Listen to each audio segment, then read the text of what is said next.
Anong A? Na hayop ang bumuo sa kasabihang ito. Lahat ng gubat may blank. Daddy Jules, Yes. sa first question natin, tama ang sagot niya, di ba? Easter Sunday. Correct. With that, palakpakan. Kanino ka nagpaayos sa mukha? Oy! Oy! Sa tabi-tabi lang. Pero tinamalaman. Patingin? Beauty. Patingin? Tignan mo, mapagbiro mo, hindi naman masyado. Ay, ganun. Ay, yung damit mo sa nabili. Ha? Sa tabi-tabi lang din. Tawa ng tawa sa Raulo? Hindi naman. Pinapatawa lang kita kasi nakasimangot ka. Hindi. Di ba kapag parang interviewee ka sa isang trabaho or anything, dapat kapag kinakausap ka, huwag tawa ng tawa. Okay. Huwag mo akong gayahin na talagang nakaluwa ng bibig. Correct. Di ba? Mga Naga ba? Anong probinsya? Bicol po. Kaya, Hindi ko kaya Naga. Apo. totoo po, taga Bicol ka. Yung father ko po. Father, Pero lumaki po siya yung sino? Father ko. Akala ko father. Jobel Naga na taga Antipolo na may ama na taga Bicol. Apo. Okay, meron kang 7 seconds para sagutin ang tanong. Timer, please. Ahas. Ahas. Ahas. Hindi aso. Hindi pa. Hindi alligator. Hindi pa. Ahas. Okay. Mali, kahit sa gubat may duhat. Tama? Oh! Okay. Sana good luck. Sana tama yung sagot mo. Si Bang sa pool o sablay? Sablay! Sablay! Sablay! Sablay! Sa pool! Madali lang yan. Ibaba rin natin. Ayan na ang sakpat. Ito na po with 675,000 pesos. Thank you, Casey. Diba? Ito na. So far, anong feeling mo? Ikaw ba naapektuhan ka ba? Nakakatulong ba masyado. itong mga ito nasa likod mo? Hindi masyado kasi meron akong mga inspirasyon. Meron ka mga inspirasyon? Yes! At sino-sino ang mga inspirasyon na ito? Ayan, nandyan po ang aking father, ang Ah, aking kasi mga tita, tapos yung mga kapatid ko, at saka yung aking mga pinsan. Yan. Yes, Pero sila wala po. rito yung partner mo. Wala po kasi nasa trabaho po Ay, siya. mabuti naman nagkatrabaho siya. Opo. Okay, sige. Pakikilala ho natin sa inyo ang mga inspirasyon ni Jobel Naga na taga Antipolo pero may ama na taga Bicol sa pagbabalik po ng Asar. Lahat! Asar! Talo! Okay, nagbabalik po ang Asar Talo Kids. Get well soon. At kayo naman po ipakikilala natin yung sinasabi mong mga inspirasyon Apa. ni Jobel. Nila Kodaka, sino bang mga kasama mo riyan? Hello! Magandang umaga, Toots! Ay, nako, Jobel! Huwag ka makinig dyan sa mga yan dahil hindi mo naman sila kakampi. Pero nandito kami, kasama ko ang pamilya mo para suportahan ka. At syempre, lalo-lalo na si Tatay Carlito! Hello, Nak. Huwag kang padadala sa mga sul-sul. Kayang-kaya mo yan. Tatay mo yan? Opo.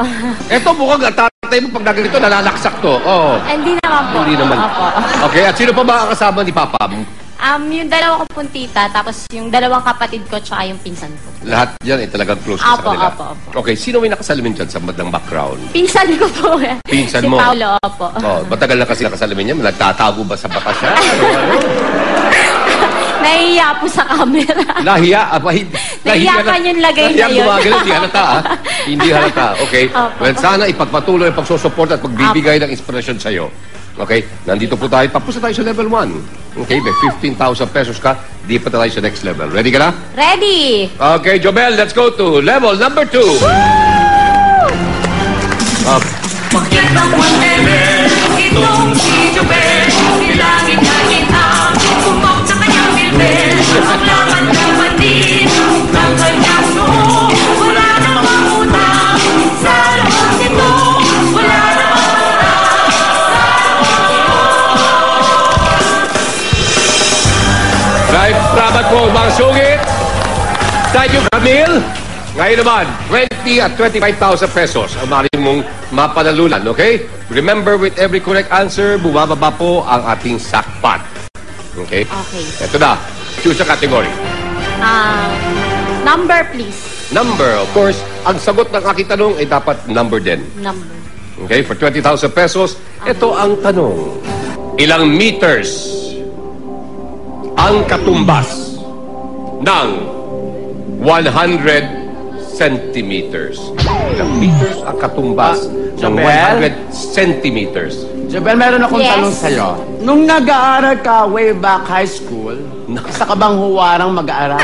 Siyempre naman. Siyempre naman. Sandali. I beg to disagree, Daddy Dudes. Bakit? Kasi nung high school days niya, lagi siyang cutting classes. Ibig sabihin, ginugupit niya ang mga kaklase niya. Mali. Tuwas, iba yung nakakating classes kasi malay mo, meron siyang mga importanteng inaasikaso. Yes. Ha? Daddy Dudes, no, ako po ang magpapatotoo. Kasi bilang patunay, one time nahuli siya ng kanyang teacher. Nung mahuli ka, ano ginawa sa'yo?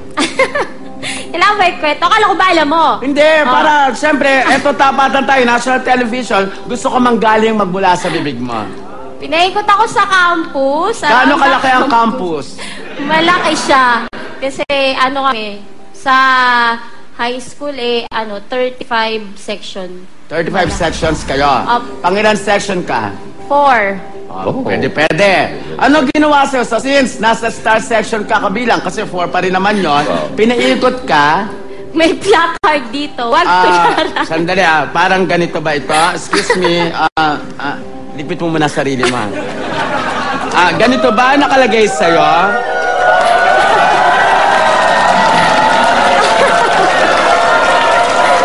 Tama!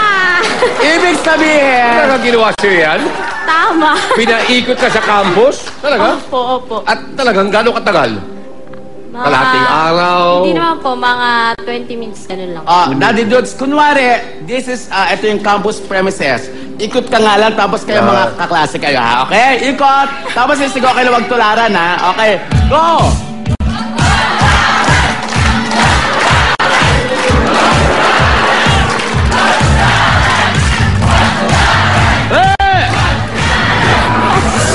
So, ibig sabihin, proud ka pa niyan. Tatay, kung alam niyo lang po, pagod na pagod kayo magtrabaho, maghapon. Sige, gatukan mo. Yung anak nyo, kung saan-saang mall, nakikita nyo ba ako tayo? Ito ko, ayan. Kung saan-saang mall, nagpupunta ang anak nyo, tapos sinabitan ng teacher na huwag tularan.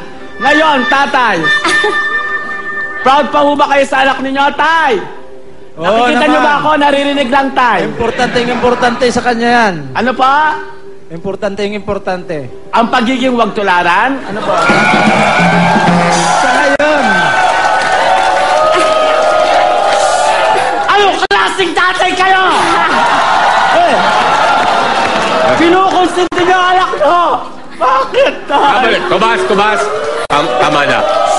Ikaw ang naapektuhan eh. Wag na. Matanong ko lang. Curious lang ako. Yung mga sinasabi minsan naglalakwat tsaka kung saan ka nagpupunta. Saan ka nga ba talaga nagpupunta? Sa classmate ko. Sa class? Kasi po that time, ayoko talaga nung subject. Tsaka yung Aha. teacher, meron kaming kasalanan. May teacher na hindi nyo ganong konsulada. So, Opo. nagpupunta ka sa bahay ng kaklase mo. Opo. Kaklase mo, pero magkahiwalay kayo ng bahay. High school. Opo. Di ba sa high Malayo school? sa Iba sa amin. college lang magkaiba yung mga classrooms, pero high school, isang classroom lang Isang yan? classroom po kami. Okay. So, ang kaklase mo rin, hindi pumapasok? Hindi rin. Ganoon. Yun ang kwan. Malinaw pala. Okay. Ngayon, maaari kung magkamali ka, pwede natin sisihin dahil absent ka nung lesson Pwede ko plan. ba tanggal? Okay. Naaalala ko kasi. Ano, mas maganda. Okay. Naalala. Ready ka na? Ready. Okay. Of course, again, the answer must be in the form of a number. Timer, please.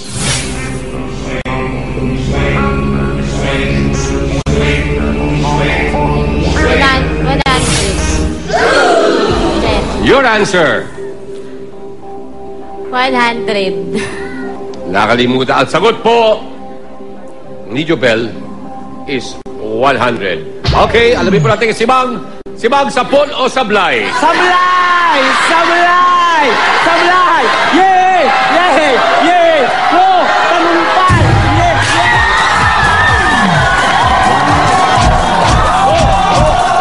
Oh! Come on! Come on! Ay, nako. Sayang, ibabalik uli natin ang ating sakpat sa kanyang pinanggalingan. Bye-bye. Bye-bye. Okay, wala rin yung 675,000. Pero nandiyan pa rin yung 150,000 pesos, okay? One lang, Thank you, Sal. Ella. Ha? 1. Oh, 150,000 pa, okay? Meron tayong 1 meter. Oh, 1. Okay, sa bawat 100 centimeters. Ngayon pa lang, yung pala, hindi, para ma-clarify lang po ang ilang mga issue, mga kaibigan, nakausap po natin ang isang tumatayong representante ng Samahan Taga United Parañaque 1. Hindi pala lahat sa kanila ay mga residente ng United Parañaque 1. Sa kanilang pagkat 30 lang ang Taga United, yung 10 po ay nakitulog lang. Ito nangyari sa atin, nawala yung ating sakpat worth 675,000 pesos. May isa ka ng mali. Okay? Hindi ka na maaaring magkamali pa. Dahil kapag nagkamali ka uli, you will be eliminated. Pero meron kang salbabida. May pag-asa ka pa, meron tayong repeater question, pero yung pa rin po yung kategorya. Okay? Okay po. Are you ready? Ready. For 20,000 pesos for the second time. The repeater question is, sa Roman numerals, okay, ang value ng XXX ay blank. Paano mo nga masasagot siya kasi nga cutting classes ka? Tama. As I was saying kanina, syempre, yung mga ganyang katanungan, giveaway na lang natin yan. Ewan ko na lang sa'yo kasi nga, nakapaskil dyan, huwag tularan. So, yung mga bata na nanonood, mag-aral na mabuti at huwag tularan. Pag dumating ang pagkakataon, sumali kayo sa mga ganitong contest, hindi nyo tutularan. Si Jobel, ang apelido, tularan. Okay, hindi bet na magkamali ka, Jobel. Ang magtatagumpay ay ang ating mga bisita mula sa United Parañaque. Matutupad ang kanilang pangarap na magkaroon ng outing para makapag-bonding. Kailangan mo ng salbabida? Hindi po. Sigurado ka? Apo. You sure? Apo. You sure? Okay. Ito na tayo. Timer, please. 30.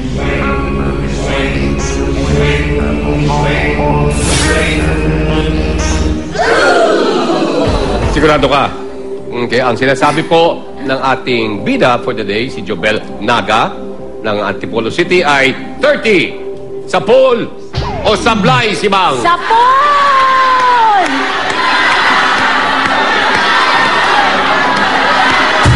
Sapol!